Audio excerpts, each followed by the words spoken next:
Dear Mr. Coulombe, I was wondering which countries do you think will be the first to bring back their monarchies? Do you think Russia and Poland will be the first ones, or do you think it will start in the Western European countries like France or Italy? I'd like to hear your thoughts on it. I really have no idea. I wouldn't be surprised if it was one of the Balkan countries, because in many ways, various of their rightful kings are this close, sitting in the royal palace and doing things that kings would do. I've had French royalists tell me, it began here, it has to end here. Of course. One hears whispers that Putin would like to replace himself when he steps down with the Romanovs. And of course, there's a lot of pro-Habsburg feeling in Central Europe that is connected to the slow coming together of those countries. But I have no idea. Well, let me ask you Maybe this. Brazil. We've kind of touched on this before. I'm not so interested in restoring monarchies as I am restoring Catholicism. The two are intricately linked. Because, so I guess it's a chicken or the egg kind of question here. If you restore a monarchy in a godless society, does that monarchy become godless? Or is it top-down influence, or is it bottom-up influence? They would have to do it top-down, which would be very difficult. Although, I mean, obviously, society always, when it's going downhill, society always rots from the top down like fish. Repairing it is a tougher job from the top down. And the reason is that reforming the manners of people, which is what you have to do. And we talked earlier about, getting people to have children and that kind of thing. Yeah. Well, getting them into the proper frame of mood is very hard to do from the top down. It can be done, but it's better if there's some sort of a revival of faith among themselves. Right, well, I'm going to jump this in since I'm going to start talking about this. Book of the day, Star Spangled Crown, book by Charles. Now, in Star Spangled Crown, so a Catholic king comes in, and it's a top-down, and it seemed pretty easy. Like 50% of the population became Catholic, and what you cited was people tend to become the religion of their bosses. That's true. Is that really realistic, though? Well, it all... Not that realistic. It might happen that way. It has happened that way. It's more common that they take the religion of their bosses and their bosses are scum.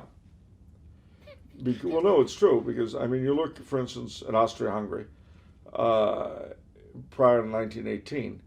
Now, there was no doubt about the Catholic nature of both the Habsburgs and of their monarchy.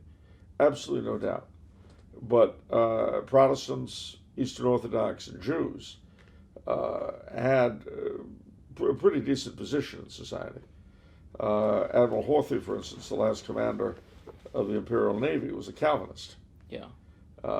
They had Jewish generals in the army. The great joke was that the Jews of Austria-Hungary, if they were socialists or communists, they hated the Habsburgs.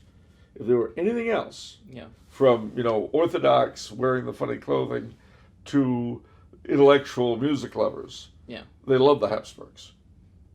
So you had that dichotomy. But that state of affairs came about over a long period of time. It would be a very difficult thing to simply order it so. Okay. But, as you rightly allude to it, in Star Spangled Crown, I mean, it's not beyond the realm of possibility.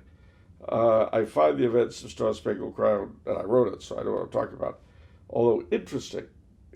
The way I wrote them, it would be highly unlikely. Yeah. But that wasn't my point in writing the book. I wasn't writing a blueprint for the future. Yeah. So much as I was, on the one hand, trying to stimulate thought about monarchy in general, here or anywhere else, and on the other hand, to try to get my readers to begin to think of America as a thing in itself rather than an ideology. Because, see, you've got to remember that most of us who are Americans conflate our country with the idea of Americanism. And on that basis, we call things un-American. And we don't simply mean they're foreign, we mean they're bad. Of course. Well, that has nothing to do with the country as it is, and everything to do with the ideology that we conceive to have created the country. Well, the problem with that is that ideology is dying. And so, where does that leave the country itself? Where does that leave patriotism? Now, I've actually had people say to me that, if the United States is not the shining city on the hill, the last great hope of mankind, the blah, blah, the blah, blah, blah, then it's not worth anything. Well, I don't believe that. I don't believe that for 1 second. It's got a screwy history, but not all screwy. We've produced some great things in this country. It's the country your ancestors and mine came to, and did rather well, I may say. Yeah, no, that's one of the things that you cite. One of the greatest legacies of America is people from every country came here and did well, where no other country can say that. Well, others can, but not on the same scale. Yeah, not on the same, excuse me. You've got Australia and Canada and Argentina and all. They can all say the same thing, and they'd be right, but not on the same scale. Yeah. And we are so, in some ways, so completely the creation of that immigration. Again, not entirely, and as you know, it's the not entirely, the colonial roots that the king in the book uses partly to create a monarchy. Because the point I make in the book is that it's not a restoration, because as such, there is no American monarchy. There's nothing to restore. There are a lot of bits and pieces that are lying around. So what he does is he has what I call in the book the instauration, and then he picks up all the bits and pieces. Yeah. Because, due to our colonial history, we're the heir to at least 3 different monarchical traditions, British, French, and Spanish. And then, of course, the immigrants have all brought their own. So, as you may recall, he even makes himself, and again, this is kind of borrowed from the Austrian practice, but he makes himself the patron of the Islamic mosques that were founded by foreign Muslim kings. Even though he's very much a Catholic himself, but that was how the Emperor of Austria managed it. He was the head. This was the Catholic King of Bavaria and the Catholic King of Saxony. In addition to being the top layman in his country, he was the head of the established Protestant church. Yeah. Just like James II of England. He was Catholic, but he was the head of the Church of England. Because that, of course, it's that kind of thing that a Catholic in that position has to somehow struggle with. But, the popes okayed it. So it was okay for them, especially bearing in mind that these were not what you would call very loosey-goosey people. Obviously there are no perfect solutions to anything. And what I hope to do with Star Spangled Crown was to get my readers to examine these things in a new light. Feel feelings they've never, or what dreams that they've never dreamt before. Yeah. And I mean, again, I'm not saying that the what I propose in the book, and I do deal with a lot of different elements of American life. I don't say that the suggestions I make are really what needs to be done or the best thing that could be done, or we'll all go to hell if they aren't done. But what I did hope to do was stimulate thought and dialogue. I realize these are 2 practices we're trying to get away from. Because everybody knows everything already. Right. So all you need to do is condemn anyone who differs from yourself. But let's pretend for a second that one doesn't know everything. My hope was, as I say, to stimulate intelligent conversation and thinking about these things. One of the things that my mythical king did was the question of the flag. Right. Yeah. And instead of abolishing it or changing it, he subsumes it, and he makes disrespect to the flag tantamount to lèse-majesté. Now, in real monarchies, flags aren't like that. Okay. But our new king comes to a situation that's already existent where the flag is sacred. Yeah. So instead of trying to get rid of it or change it, he adds it, as it were, to the royal mystique. But in so doing, he also does something for the royal mystique. Right. So, yeah. He literally wraps himself in the flag. Yeah. Which, we always talk about politicians doing that. It's a smart move. Yeah. Well, and I had a lot of fun. There are a lot of jokes in the book. Yeah. They're not everyone will catch them, or all of them. But I had a lot of fun. Yeah, I could tell.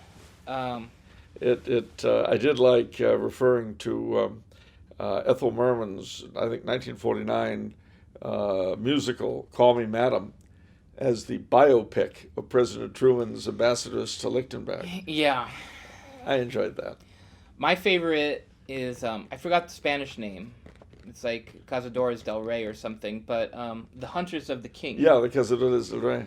And yeah, they started out as gangbangers. Yeah, they were gangbangers who basically turned into like the equivalent of like the Swiss Guard or something, or something like that. And I remember you said the only way you can tell of their origin was they got gang tats on their knuckles. Otherwise, you would never know. Now, and I want to ask you about that. What did you draw from to get that? Lots of different histories. Where you basically have gangbanger equivalents thugs. That just thugs and totally reform in that manner. Well, they become the special guard of the king, and all of a sudden, now mind you, it was perhaps a little precipitate the way I handled it, but things like that have happened. Yeah. And in truth, all of the historic elements of the book, quotation marks, up until all of the history you see in there up until 2016 is absolutely correct.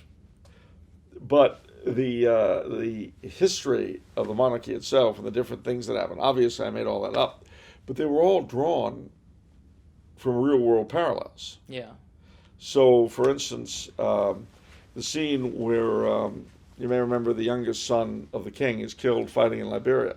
Yeah, very emotional. Yeah, it's very emotional, but it's based not solely, but to a great degree, on the death of the Duke of Kent in World War II.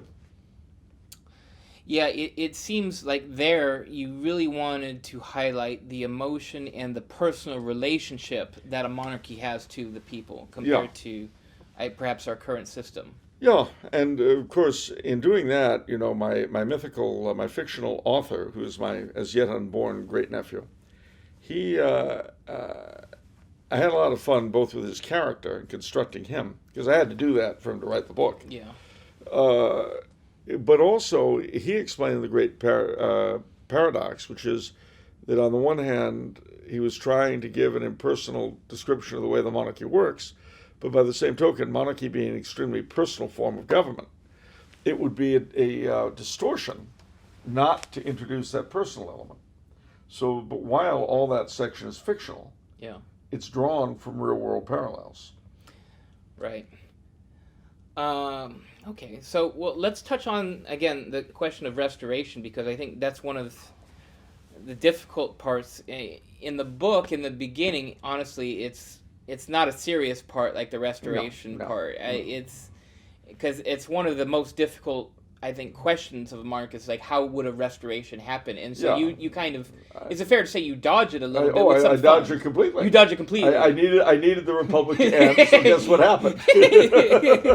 And then I needed to put in a monarchy, so a monarchy was put in. That's how that worked. There you go. Okay, good. See, I had to get from here to here, right? Right. Are you with me so far? Yeah. Okay, so what I did was I went from here to here. Okay. Well, I had to get there somehow. Okay. Yeah. So I just wanted to make that clear that this isn't like some blueprint. No, you've already made that clear. Not at all. So it's. But again, for the thing to make some kind of sense, I had to get and see the third thing too. There were those two questions. One that actually Christoph, the author of The End of Democracy, tossed at me, which is that there's not a unified body of European Catholic monarchical thought, for the simple reason it's also nationally based. And so I wanted to look at the concept, as I say, apart from national considerations, that is to say, European national considerations. The second point, as I've said, was the idea of trying to create an American patriotism that's not dependent on waving the flag or, we're number one or whatever. But what I was faced with was, okay, that's nice, but why? Why would anyone bother reading a treatise like that from me? Mm-hmm. And then it occurred to me, I know what I'll do. I'll make it a work of fiction. And I'll hang all this stuff on a future America that doesn't exist. And that way I can look at the thing more easily. Mm. And I hope, and entertain a little bit as well, which I did. Of course, you know, our author has not really had as brilliant a career as he thinks he had. You know, I think you get that reading through the lines. Yeah. And at the end of it, he is so grateful to be getting, at the end of his life, he's in his 90s, he's getting the very lowest award the king could give out. And he's very excited. He's very peculiar. Yeah, he is very peculiar. He's got an interesting view of history. It's funny how he views, you know, past events that we already know, in a different light. Well, as we do. He filters them through his own right. lenses because we do that. Exactly. Yeah, but it's a lens that is foreign to us. Right. It's this different. It's different to us, but ours is as foreign to reality as his are. Right. Right. That was my point. That's your point. Yeah. I mean, he sees things, and of course, I made it, I hope, I mean, he sees things through the monarchy as an accomplished fact that doesn't need defending. Yeah. You notice he doesn't really defend anything. That's true. Because just the way we don't. We're obviously perfect. That's true. And that's the way he views things through his lenses. That's interesting. I never thought of that. Wow. Gosh. Well, that's the thing. Very true. That's the thing. He's as smug as we are. He really is. He is. Wow. He's very smug. Gosh. And he's convinced that everything they're doing is far better than was ever done before, just like us. He's looking at us the way we look at other people, the way we look at the past. Wow, that's a great dissection. Well, I don't mind saying it was on my mind while I was writing it. Yeah. But that's, as I say, I had to construct the character. It was a bit like acting in the sense that when I would sit down to write that, yeah. I would put myself in his shoes. You know. Of course, yeah. And of course, he is an academic, and you know how smug they get to be. Of course. He's very self-assured. He's been, on a very low level, a beneficiary of the new system. He could just remember, you know, when he was 10 when it happened, the collapse of the Republic. Yeah. And as he says, you know, what I remember most about that winter is the cold and the fear. And of course, in real life, that's how things are. Yeah. And where does this come from? It comes from listening to people reminisce about the Depression and FDR. Mm. That's where it came from. Interesting. This is what I mean by historical parallels. Yeah. Because, you know, in a sense, bear in mind that human beings are limited creatures and we have a limited number of reactions to anything. They seem infinite, but they're not. So he, to the best of my ability, I created a character who reacted, I hope, in a realistic way to the events he lived through. So for him and for people like him, the monarchy was like the New Deal and Roosevelt to people, to real believers. Right. Happy days are here again. Yeah. And where just months before there was fear and hardship and death, all of a sudden this fellow comes in who says, all right, we're going to do things differently now. And that happens in history. Yeah. And sometimes it's a king. Okay. And sometimes it's not. And sometimes the person who claims this is benevolent, and sometimes he's not. Fortunately for all concerned, in this particular case, the king is a benevolent figure. And, you know, even designing his character, which I had to do on a secondary level, because bear in mind, we never get into the king's thoughts. Right. We don't really know what motivates him. All we know is what my mythical son or great-nephew sees. And he sees him the way your grandmother might have seen FDR, which means it may or may not be accurate. Yeah. And if you apply kind of a critical sense to that section of the book, I think you can see that he's not always aware, that is the writer. Oh, hello. This is from our city comptroller here in Los Angeles. He gave a lecture at the Breakfast Club yesterday. Very good. But he's not always aware of things that I hope the reader will be aware of about him. Yeah. His career isn't nearly as brilliant as he thinks it was. Okay.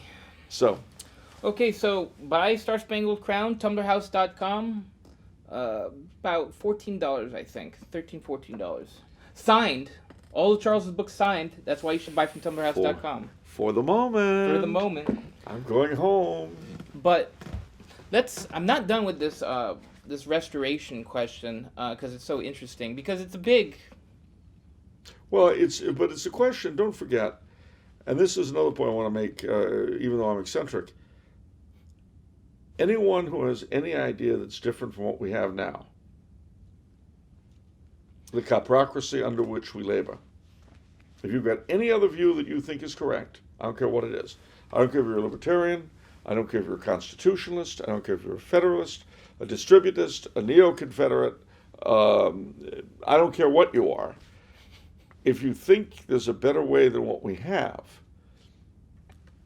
the same horrible question faces you that faces a monarchist. That's nice, pork chop. How are you going to get from here to there? Right. And unfortunately, that's a question which will silence most of us. I don't really trouble myself with that because with the one you said a quote that really resounded within me from I think a 19th century German figure, perhaps. He said, "We'll have a king when we are a kingly people." Actually, it was the other way around. Oh, real? What was it? He said, Germany ceased to have kings when the Germans ceased to be a kingly people. Oh. It's a negative. Oh, wow. It's not helpful. Oh, wow. Because how do you stop being scumbags? Interesting. How do you do that? Oh, man, that totally... it's just the reverse. That ruined my inspiration, Charles. Sorry. No, so it doesn't apply. Okay, it does apply. Anything to keep you from bursting into tears and running off the set. Gosh, okay. Darn. I'm sorry. Okay, but, the thing about the restoration, again, the other thing is... I mean, with a change of power, it seems like a lot of people would have to die. Oh, yeah. I mean, nothing... And so, I don't even want to go there. Well, no. You see, this is why, and people don't realize this, this is why the church has always taught that no revolution and no war is legitimate unless staying where you are would be far worse. In other words, whatever you want to achieve has to be worth the deaths and the disruption. Yeah. And that doesn't happen a lot. Yeah. It has to be worse to stay as we are than to risk all the deaths. Yeah. So that's got to be pretty bad. That's got to be yeah. That's got to be bloody miserable. Yeah. This is why I say the American Revolution does not fit. Because people weren't miserable by and large. There was, they were enslaving us. Horse manure. And the same with the French Revolution. The same with just about any revolution you can think of. The deaths that resulted from it and that a little bit of intelligence would make obvious would have to result from it. Yeah. The neighbor against neighbor, the tarring and feathering, the seizures of property, the disruption of social intercourse, all that stuff was not worth it. Yeah. And it almost never is. Now, on rare occasions it is. But... What are you thinking of when you say that? I can't think of anything at the moment. Well, then how do you know? But I'm sure I could come up with something. No, I mean, if there had been, for instance, a revolution against the Soviet Union, Stauffenberg versus Hitler, then... But those are very rare. Okay. Interestingly, they all happened in the 20th century, but never mind. I wonder why they call it the 20th the bloodiest of all centuries. They also call it the century of the common man. That's strange. Anyway, never mind. And the American century. See, the 20th has a lot to live up to. Yeah. Yeah. But the 21st century is the gay century. Can we not go there? Yeah, let's not. Let's just drop that. Yeah. Thank you. Anyway, so, I mean, this is the big question. How do you get from here to there? Now, the way I sidestepped it in a sense in Star Spangled Crown, but actually, as I'm sitting here talking to you, I look back to the Great Depression, which produced the widest range of political alternatives in this country that one has ever seen. Obviously, only one of them was adopted, the New Deal. But it took that kind of disruption to have people think in other areas. So, in essence, the system under which we are living now must be perceived by the great majority to fail for something else to take its place. And that failure has to be a pretty basic failure, like the Soviet Union. Yeah, because, see, one of the problems is when we vote on things and we decide on things, what most people unfortunately are saying is, okay, do I want this or do I don't want this? As opposed to, is this good or is this bad? Exactly. So the breaking point reaches when people no longer are satisfied in terms of getting what they want. And that's something completely different. That's like Soviet Union stuff. And of course, the Soviet Union only collapsed because at the end of the day, it could no longer deliver the goods. Right. And so that is when you get room for change. The alternatives are very unpleasant.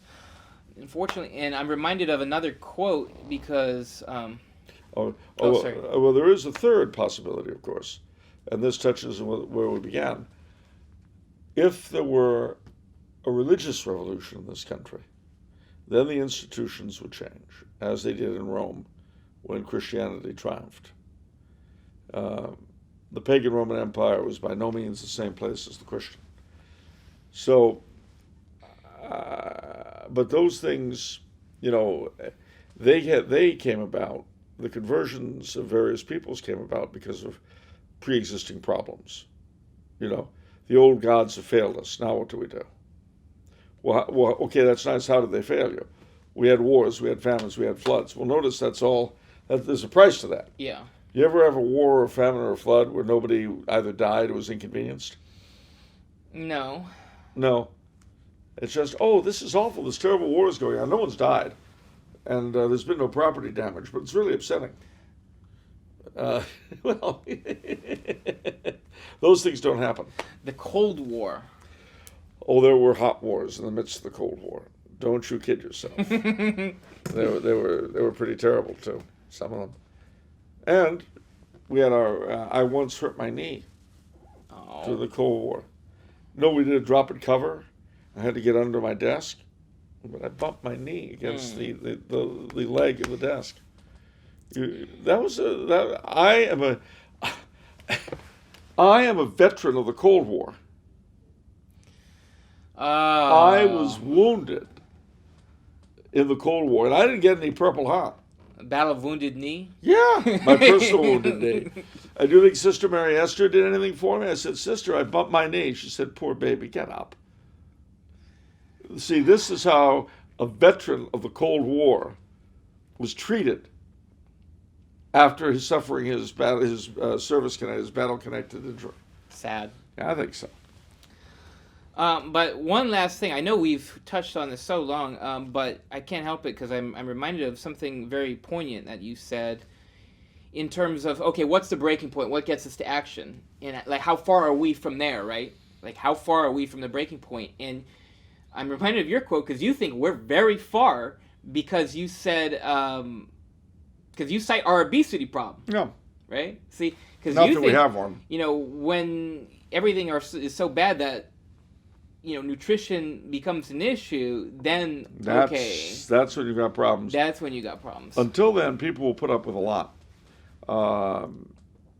I fear a couple of things. Firstly, the election of Mr. Trump bear in mind it was the product of 8 years of the country being pushed in a very specific direction. Yes. By our lords and masters.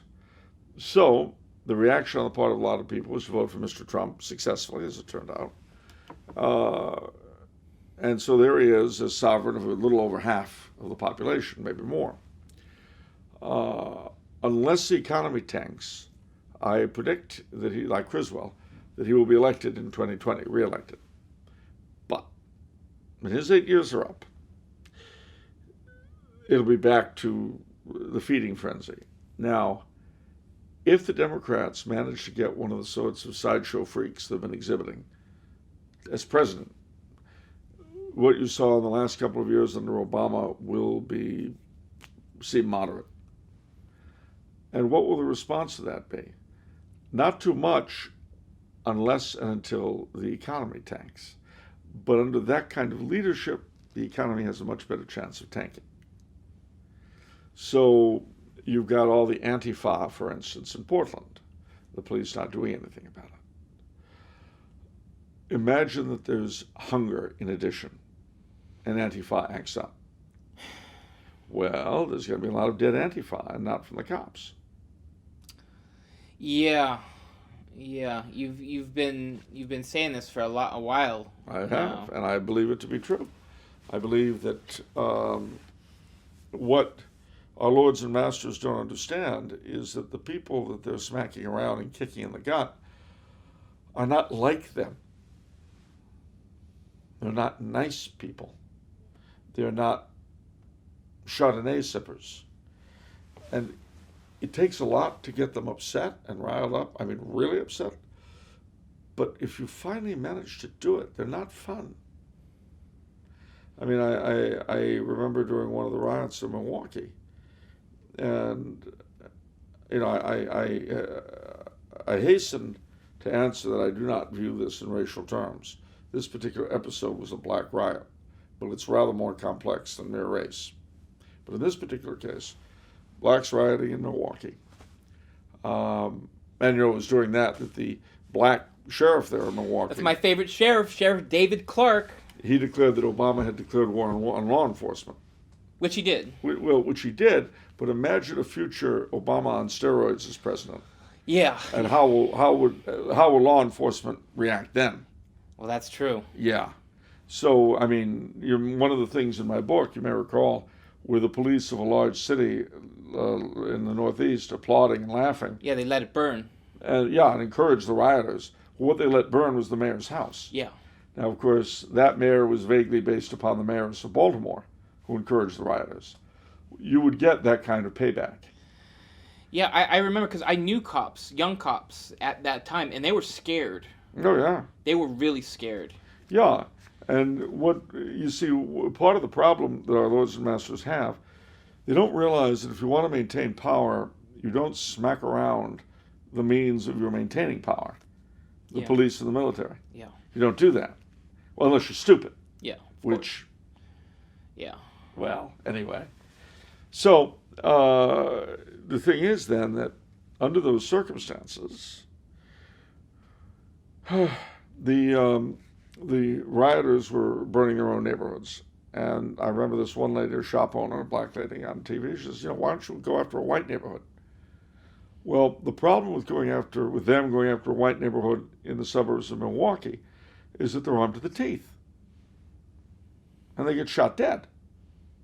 Similarly, when we had the rioting here in '92, and the Beverly Hills PD had the kill them if they cross the line order.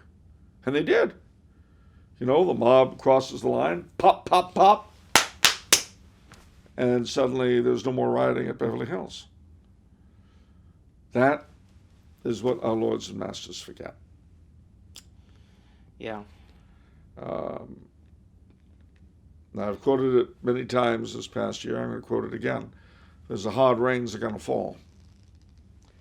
Old civil rights song. And I, for one, am very unhappy about it. I love this country, ladies and gentlemen. I hate to see what's become of the Scouts. I hate to see what's become of fraternities that they've declared war on. That's all over the country. Frats are being attacked because they're male only. Ooh, what about sororities, moron? Yeah, different. Well, you know what? I love the America I was born into. It's the land of white male privilege. It was a land of white male privilege that provided opportunities for everybody if they wanted them, and a very basic place of support if they didn't. When you go to some of the other hellholes in this world of ours, trust me, you could do a lot better than white male domination.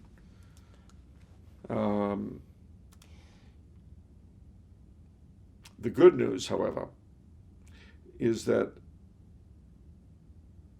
I can't think of any. The good news is you're gonna jump off like rats on a rat on a sinking ship, and you're gonna become an expatriate in Austria and form your own lost generation, like Hemingway and that whole group. Wow! Yeah, you got it all sussed out. Yeah, no, I got you figured out, buddy. Wow, this is gonna be great. I mean, I'll be constantly in mourning. Why is he so sad? Latest news from America. My country. That look. My country. Has anyone suggested to him that maybe he could go back and do something? Oh no, he's too hurt. That's you. That's it right there. No. I will go if my country calls. In very clear terms with a financial offer. What? Wow. Oh, so money. Okay. Money. Soldier for That's hire. your sole allegiance is money. No, wow. That's not true. I believe in the land of Washington and Jefferson and Lincoln and Hamilton and Jackson and Grant and Benjamin and Franklin. Yes. Yeah, all on money. Okay. Well, the new order of the ages, babe. It's right there on the dollar bill.